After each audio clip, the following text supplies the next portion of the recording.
Heat waves are already gripping large parts of India, with temperatures soaring past 42 to 44 degrees Celsius.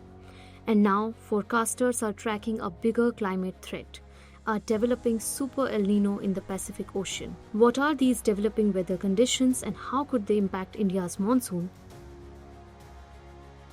It is a climate pattern that occurs when surface waters in the central and eastern Pacific Ocean become unusually warm. This changes wind patterns and disrupts weather systems globally. Experts say if it intensifies into a Super El Niño, the risks become even bigger.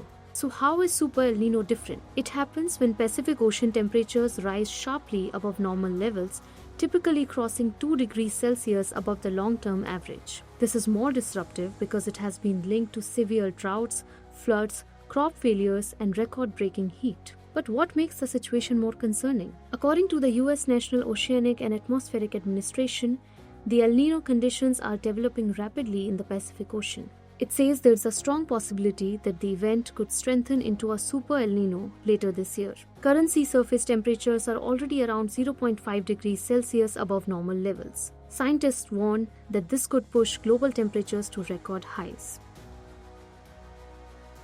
India depends heavily on the southwest monsoon. Nearly 70% of the country's annual rainfall arrives between June and September. And stronger El Niño means weaker monsoon winds. This reduces rainfall across the northern, central, and western parts of the country. Historically, El Niño has often weakened India's monsoon. Between 1951 and 2022, nearly 60% of El Niño years recorded below average rainfall in the country. During the 2015-16 Super El Niño, India's monsoon rainfall fell to just 86% of the long period average. More recently, the 2023-24 El Niño brought erratic rainfall and intense heat waves. The IMD has already warned that it could increase drought-like conditions in several states. States like Maharashtra, Karnataka, Gujarat, Rajasthan, Andhra Pradesh, and Odisha are most vulnerable. But the impact may not be uniform everywhere.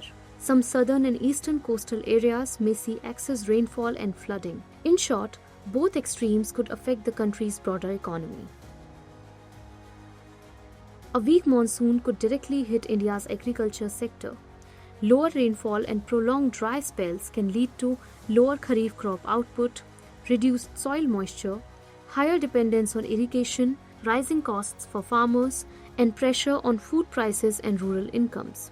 The impact often extends to the wider economy since agriculture makes up around 18% of India's GDP. And it doesn't stop there.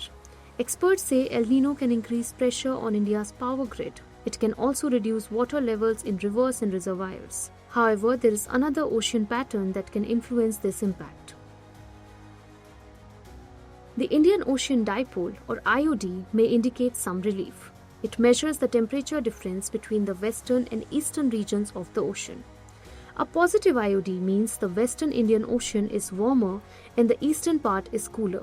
This can sometimes improve moisture flow towards India and partly offset El Niño's drying effect. Forecasts suggest it could turn positive by June, but some experts warn that even a positive IOD may not fully neutralize a strong El Niño. For now, experts say preparedness will be critical. Key measures include better water management systems, climate-resilient farming practices, strong drought planning, and improved disaster response systems. So while El Niño signals risk, how India responds will shape its impact. Follow Business Standard for more such stories.